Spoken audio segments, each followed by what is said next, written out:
Right. The North Cascades, the Cascade Mountain Range is different than the Rocky Mountains. They have definitely a distinct Yeah, shape. more rugged. Yeah. I think they're younger, Yeah, right? they're younger. Because like the Rockies are older, more rounded. Like the Appalachians are like super old and Right. just weathered. Mm-hmm. Yeah. Over a gazillion years, Roughly. rocks change. Give or take. Yeah. Yeah, I mean, I love it here. I think we talked about climbing Mount Baker. Yeah, we've both done that. We've both done that. Yeah, I just did it last summer. I mean, that's like one of the ultimate examples to me of like how amazing this place is. I was on top of Mount Baker, which is not like the craziest mountain in the world. I don't want to make it sound like I'm climbing Everest or whatever, but it's an ordeal. It's a big mountain. And I was in my own bed that night. Like I literally went from the top of Mount Baker to sleeping at home in the same day. Yep. Which I don't know how many places in the world you can be on top of an active volcano, 11,000 feet up, and then be in your own bed at night. Yeah, that climb was way more than I bargained for. It's not easy. No. It But was a challenge. I don't know. I guess we've been talking about doing hard things. I mean, yeah, you got to keep challenging yourself, right? The hardest part for me, other than like hiking up soft snow, which is like trying to climb up 11,000 feet of like sand. Right. It's harder if it's warmer. Yeah. It's exactly. Each step is like way more work. Exactly, because you're basically smashing the snow. So your steps, you probably net 6 inches sometimes each step instead of an effective step on hard ground. Yeah, it takes more steps to get to the top for sure. Was it pretty warm when you guys climbed it? Yeah, it was pretty warm. It was warm enough where the snow was soft. But coming down, I can see why people. It's kind of fun coming down. Yeah. Oh, yeah. Coming down the snow is wonderful. When it's soft like that. Yeah. Glissading, right? Uh-huh. Yeah. Slide we down stayed overnight, so we had a 50-pound pack that we had to carry down from base camp. Right. We spent one night up there. Yeah. You guys did one night or two? Just one. Yeah, same here. Yeah. But that was rough. Carrying the pack. It is rough. On hard ground, coming back down each step. Yeah. If you do 2 nights, it's a lot more relaxed. But, is it? Well, yeah. We had the option. We had a guide from Bellingham. We had the option of like staying another night at base camp after summiting. Yeah, you're right. That would have been easier. Yeah, but my friend wanted to get home. He had to like go to work, pretty shortly after that. So honestly, as cool as it is to like say I was like in my own bed that night, I probably would have rather just spend another night up there to recover. But it was nice to get home. Yeah, because you don't get much sleep, right? And you're like, it's a long day to come. Well, no, because you got to wake up at like 1 or 2 in the morning to start climbing. Yeah, I've heard some people will wake up really early, and drive from their house and then climb the whole thing in one day. Yeah, a lot of those people are like skiing or boarding down too, because it's a lot quicker, obviously. So yeah, I think I've heard you can park in the lot there by like Baker Lake, probably 6 or 7 in the morning, right? Climb up, ski down, and you can be done by the afternoon. But I think that's only possible if like the snow goes down far enough, right? So it's got to be like more early season, probably like May, maybe June. And yeah, you got to either ski or split board, which is also, I think, quicker for climbing, right? Like skinning up, which kind of want to do someday. I did a lot of split boarding in Alaska, when we lived there. But do you think that would be faster than crampons on snow? Yeah, I think so. Going uphill with skins? Yeah, because you're sliding versus walking. Yeah, and you stay on the top of the snow, right? Stay on the top of the snow. I think it's less work overall, like more efficient, right? And you're kind of like, you can like zigzag up, Yeah. I'm assuming there's probably pretty well-established tracks on like Baker. Like Baker and Rainier, like there's a huge, backcountry community, which I would like to do. I mean, I don't know. As you know, like when you have kids and jobs and stuff, it gets harder. But yeah, a lot of people I've seen up there, I tend to think like a lot of them probably either their kids are grown or they've never had kids. Or they're younger. it just takes a lot of time and flexibility to Definitely. do something like that. Yeah, they can focus their attention on that. Yeah. Not to mention like the fitness level to just like oh yeah, on a whim be like, I'm gonna climb up Baker today and ski down. Like, right. It takes a lot of continued exercise. You're right too. It has to probably be earlier in the season because then there's fewer crevasse. Well, to ski down, because the snow level rises pretty quickly after, I don't know. I mean, probably right around now. Yeah. Now would be the time. After this, you want to go? Yeah, let's do it. But yeah, I think like May or June is when, the snow level starts to like rise pretty quickly. What month did you guys climb it? Oh, shoot. I thought it was June. Yeah, like June, July, like you're hiking on dirt for quite a ways. Early June. Right? I think like April, May, you can almost ski down to the parking lot. Oh, wow. Yeah. Yeah. Yep. So who knows, maybe next year. Yeah. What do they call that? Railroad grade? That's where you're on that ridge and there's a big glacier wash. It's probably full of snow. Yeah, I don't remember that one. There's like 3 or 4 different routes you can take. Yeah, we went up the Roman Wall. Well, I think everyone does the Roman Wall ultimately, but the approach to there, I think there's 2 or 3 different routes. There's like the Easton Glacier. That's the one we did. I think that's the most popular one. We came from the north near Baker Lake, which I forget the name of that route. Okay, but, that's different. Yeah. Yeah, we came from the south. Right. There's different approaches, and I think the Roman Wall, there's no getting around that. That's near the summit where it's like super steep.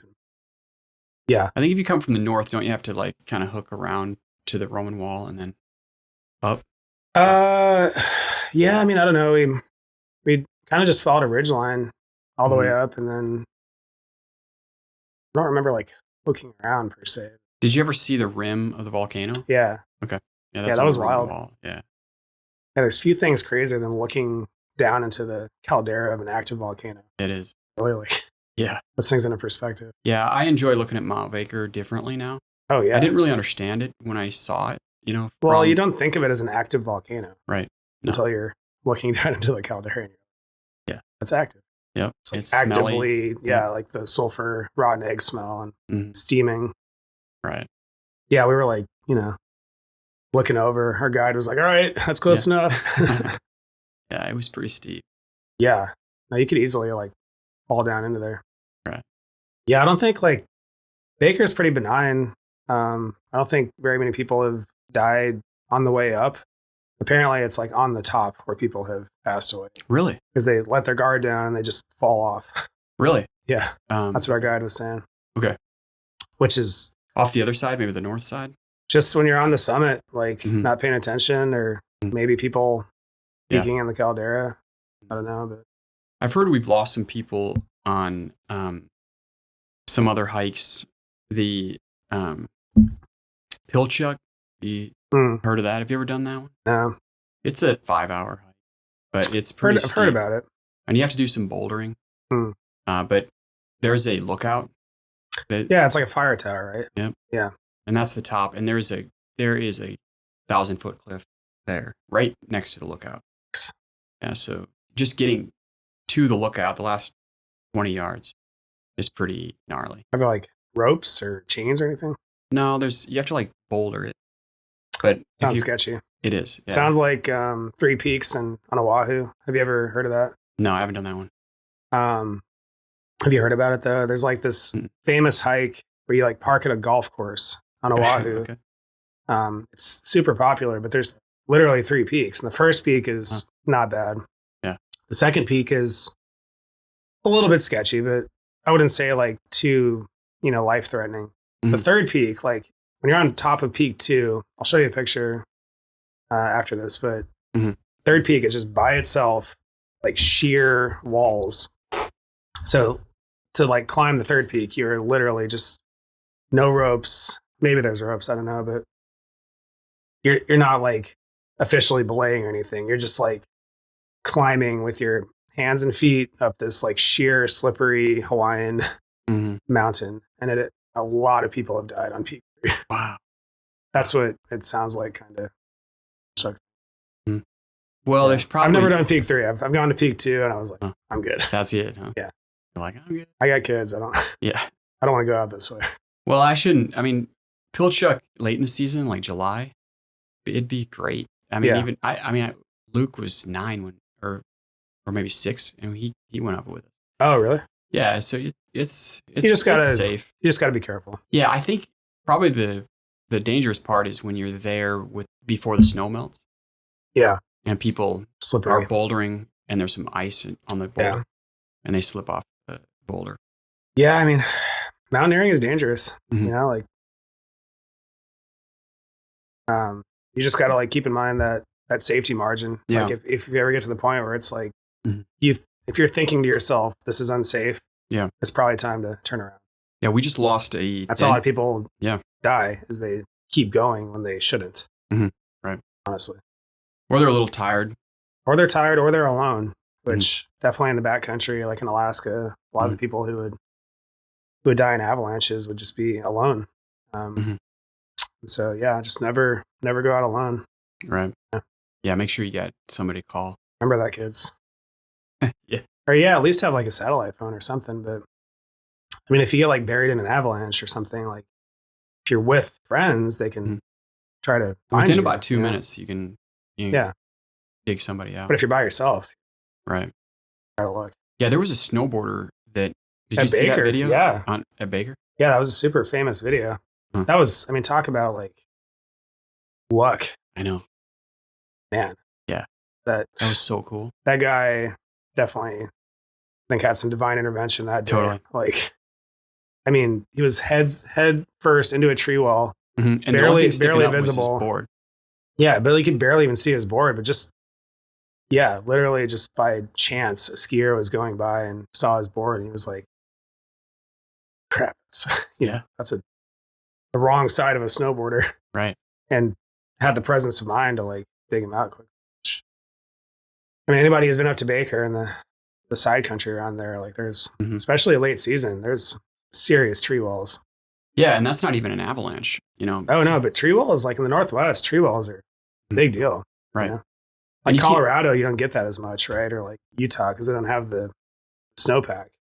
But yeah, I wonder about technology. I wonder about trees are different up here. Right. Like if there's something you could jettison, like on your vest, carry with you, Well, they make airbag packs, which I had one in Alaska. For an avalanche, right? Yeah, but keeps you on top of it. Right. Of the flow. Right. So in a tree well, it probably wouldn't do much.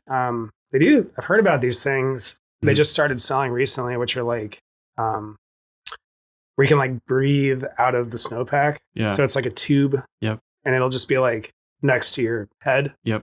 So if you find yourself under the snow, you can hopefully you have one arm. Even if your arms are not able to move, you can like reach your head over and, breathe through this hose, and it like literally pulls air out of the snowpack. Really? And it buys you however much time. So that could work in a tree well. Yeah, I wonder if there's a oxygen. Oxygen is pretty heavy, in its gaseous form.